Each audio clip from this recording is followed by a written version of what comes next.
from under my blankets, so it's quiet enough to hear me. This is Reimagining Hustle, a podcast for entrepreneurial parents creating a life where business and parenthood live peacefully in the same space. I'm your host, Roxanne Merkett, a mom of two, microbusiness coach, and serial entrepreneur on a journey to prove that it really is possible to do what you love without sacrificing all of your precious time. Let's do this. Welcome back to Reimagining Hustle. I'm so excited for my guest today. I have Phylicia Pough with me. Phylicia, how you doing? I'm great. How are you? I'm very good. This is going to be so fun. I know we're kind of running similar worlds. I was sneaking a peek at your podcast earlier, and we've got a lot of really similar conversations we're having. So I'm so excited to just crash our worlds together and have this conversation with you today. Yes. So excited. Thank you. So Phylicia, will you tell us about you? Tell us about the work that you do and your journey to get there. Oh, wow. Okay. I'll give you guys the short version. So I'm Phylicia, definitely glad to be here. I'm a wife, a mom of one. My daughter's 18 months at the time of this recording, and I'm an entrepreneur. And so my life kind of is this mashup of all of these different things. My entrepreneurial journey actually started before I was a mom. And this was back in 2016. I was working a job, no shade to the job life. Keep your 9 to 5 if that's what you need to do. But at the time, I just knew it wasn't for me in that season of my life. And so I ended up leaving, long story short, I ended up leaving. And it's been since 2016 since I've had a full-time job. It has not been an easy journey. I will say that, because I wasn't prepared when I left. I was just leaving without a plan, and actually talk about this some of my podcasts, that if I could redo entrepreneurship, there's so many things that I would do differently. So I feel like now I'm starting again. But long story short, I'm an entrepreneur, started in administration, working behind the scenes in businesses. That kind of turned into systems and automation strategy. And now through the Mom CEO Suite, which I'm the founder of, we help mompreneur service providers be able to be positioned for their first hire. And it's through our sustainable systems framework. And so I'm really excited about that. We'll be launching a membership pretty soon. We have a podcast. So there's this whole synergy around the intersection of motherhood and entrepreneurship through the Mom CEO Suite. So that's just a little bit about me and what I do. Yeah, I love it. So you really focus on systems, on getting those in order. So talk to us a little bit about what is that? I feel like systems is one of those things that you unless you're in it and you know what it means, it feels a little buzzwordy. So will you talk to us about, because I imagine many of my listeners are sitting here going, yeah, systems, systems, systems. I get it. But what is it? What does it mean? I love this question because it is a buzzword, Yeah. right? And everybody, when you say it, different things come to mind, right? When you say systems, for some people, they think of software. But for me, when I say system, I'm really meaning your process plus your people plus your tools.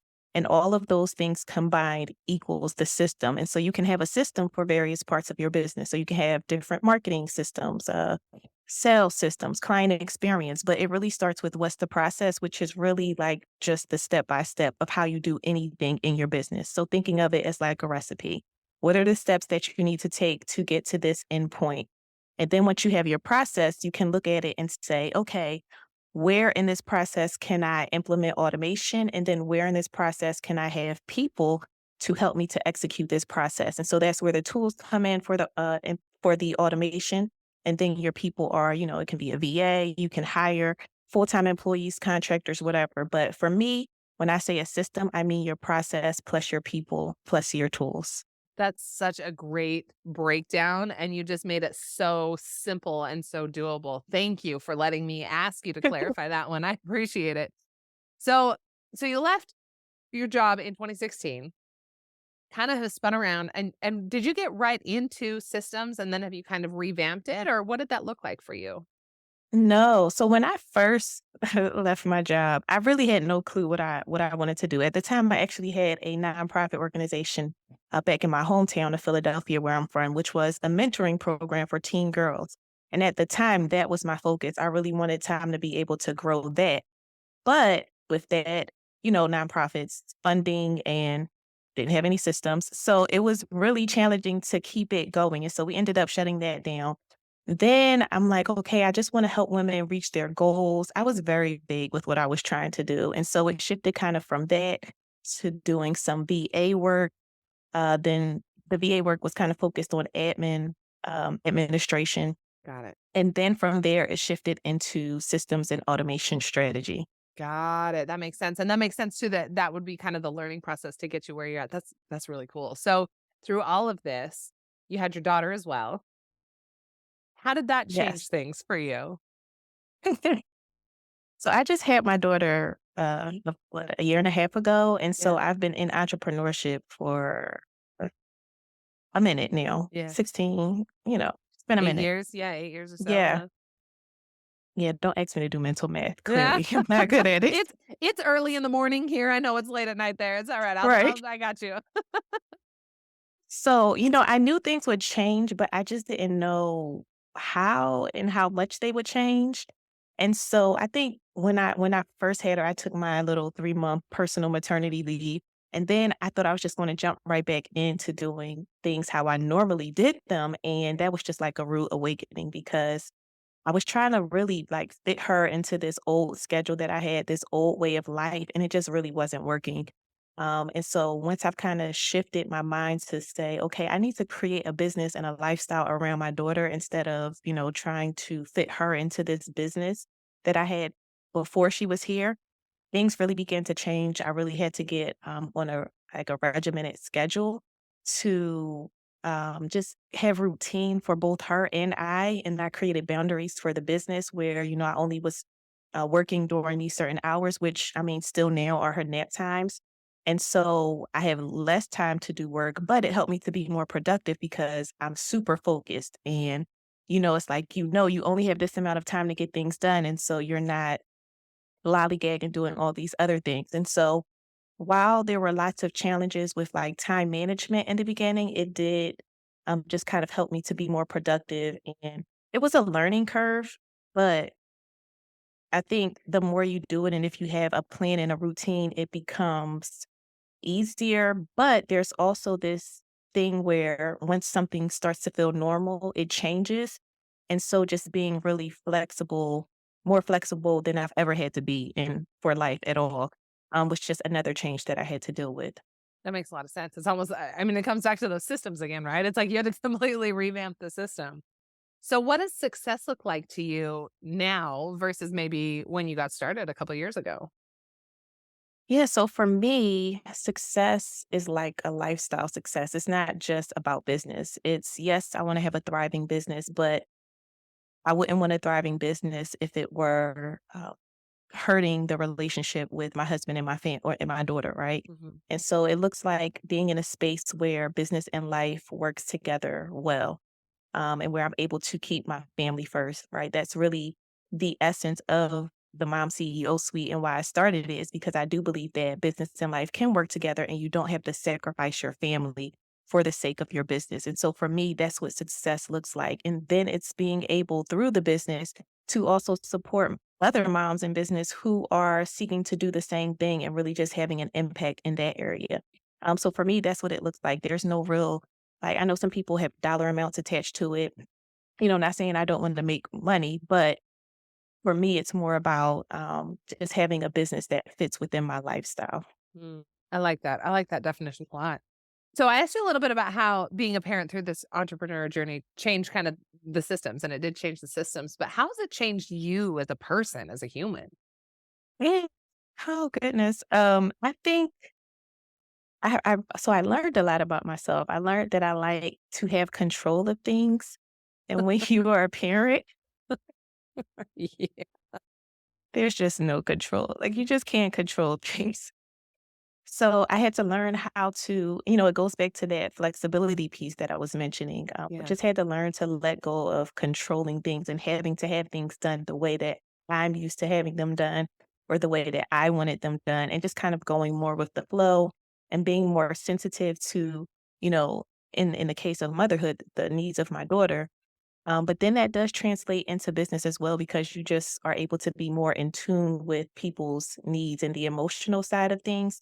So for me, I think that was the biggest thing. it's really just letting go of control because, man, when I say I really like things done my way, and I mean, I'm a systems person, right? And I like boom, Yeah. boom, boom, boom, boom.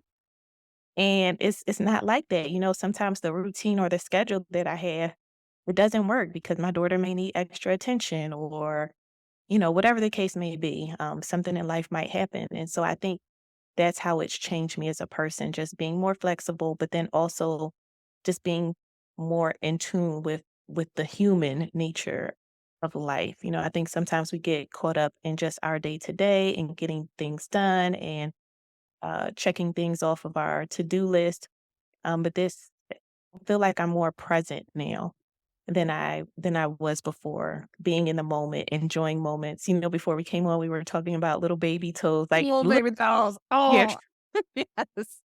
like just enjoying the moments because time does move fast, and we can get caught up in the whirlwind of business and life just happening so fast. So I think for me, just being present, being flexible, and just being in tune is how motherhood has changed me. Mm, oh, I love that. I love that. So you've been a mom for 18 months. Have you experienced the mom guilt yet? Do you experience guilt around being a parent and an entrepreneur? Honestly, I haven't, Okay, and I good. know that I haven't.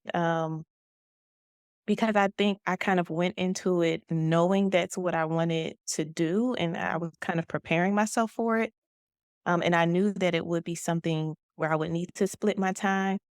And I never, I mean, I struggled a little bit in the beginning, but it wasn't a thing where it was in excess of me having to work so much where I felt like I wasn't giving my daughter the time and the attention that she needs. And Mhm. so I know everybody's journey is different. Yeah.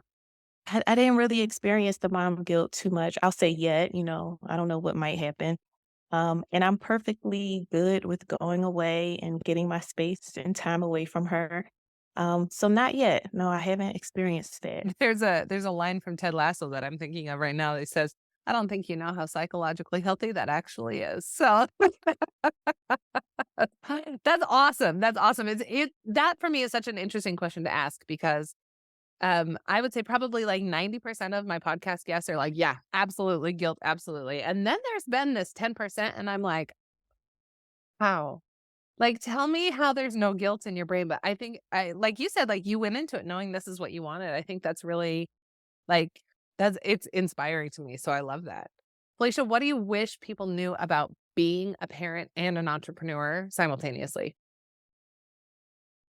That is doable. It's hard, but it's doable.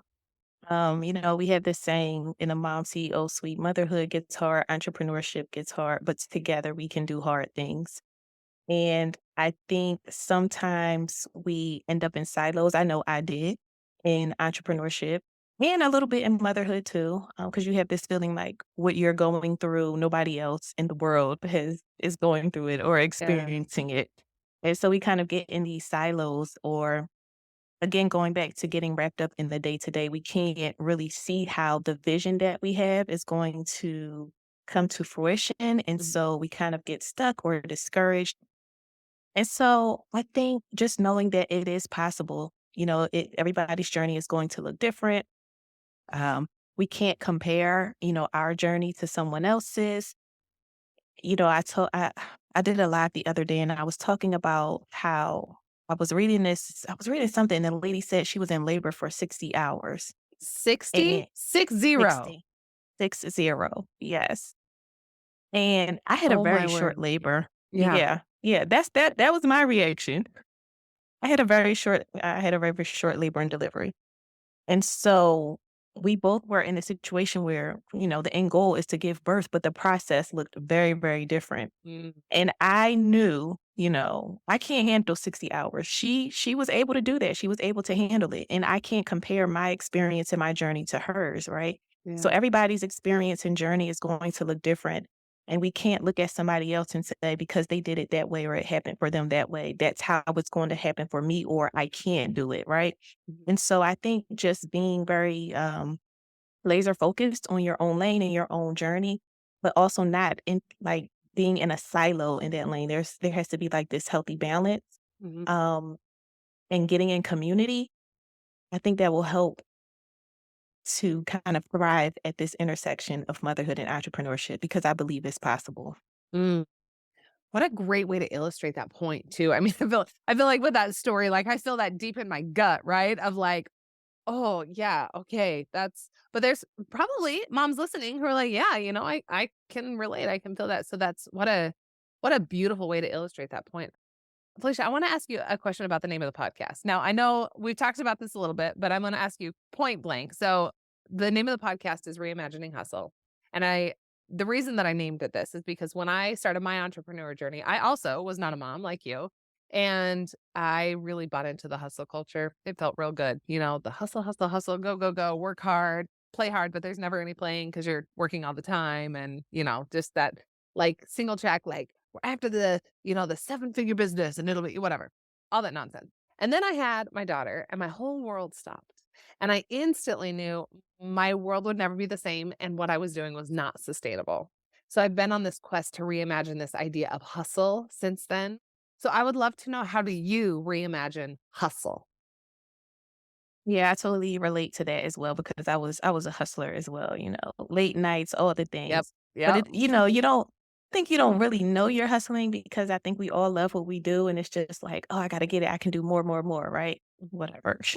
um, so for me, reimagining hustle, looks like peace, like seeking peace instead of seeking the next thing or checking all these things off of the task list or having to be everywhere and doing all the things. It looks like seeking peace in every decision, in every situation, and just being intentional with how we do things. Intentional and strategic, yes, but not in a manipulative way.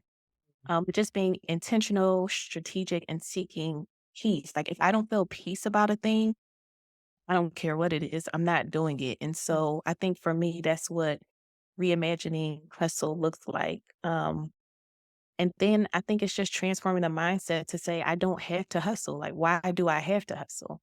Who says I have to hustle? Who said that? Why?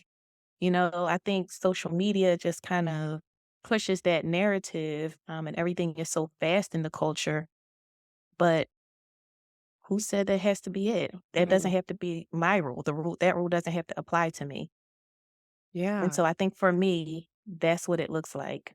Peace, ease, strategic, intentional actions.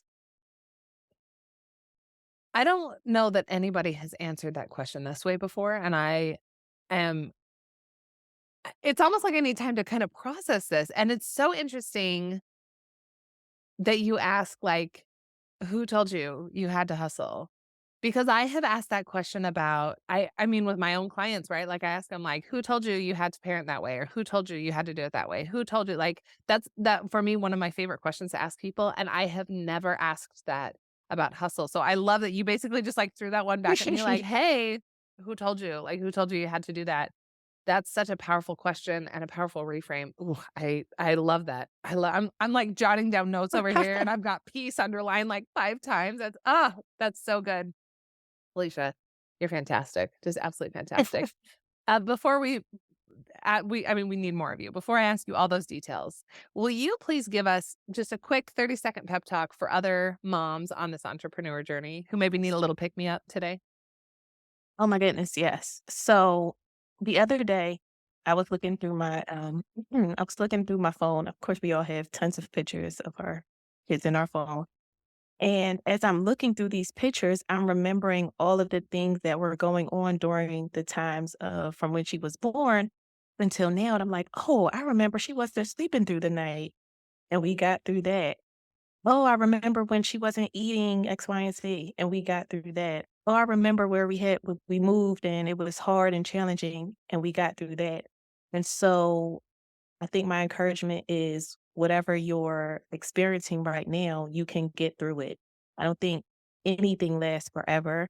And if for some reason something is lasting forever, I think that as you go through it, you get stronger and you learn just how to deal with the challenge or navigate it better. And so it's not always going to feel as heavy. But I do think that you need support. So for me, asking for help was a big thing as well, and not having this. I can do it all by myself, having that whole super mom thing. No, you're going to need help. And whether that looks like help in your business or help at home, help with your children, ask for help. It doesn't diminish who you are as a mother or an entrepreneur. Um, but yeah, I think you will get through this. It was a reminder to me as I was looking through those pictures. We got through it. And now we're on to new things. And looking back, it's like, oh, it wasn't too bad. In the moment, it feels super heavy. But then once you get through it, it's like, oh, that wasn't that bad. I made it through that, so I can get through this. Mm. Thank you. Thank you. Thank you. Thank you. Phylicia, tell us more. We need to know, where can we find you online? Tell us, if, especially for those who are looking for help with their systems and their business. I know that's where you specialize, but also your podcast. Tell us everything. Give us all the details. Yes, absolutely. So you can find me on Facebook and Instagram under my name, Phylicia Pough. And then if you want to get connected with the Mom CEO Suite, we're also on Instagram there. And the website is themomceosuite.com. Awesome. And we'll make sure that we link everything in the show notes. Phylicia, it's in the morning where I'm at. This has been a great way to start my day. I appreciate your time and your wisdom as well. Thank you. Thank you for the gift of that. Thank you. Thank you for having me. This was such a great conversation. Really glad. Thanks for listening to Reimagining Hustle with Roxanne Merkett. If you like the show and want more, check out reimagininghustle.com and please leave a review wherever you get your podcasts. We'll be back next week with another episode. See you soon.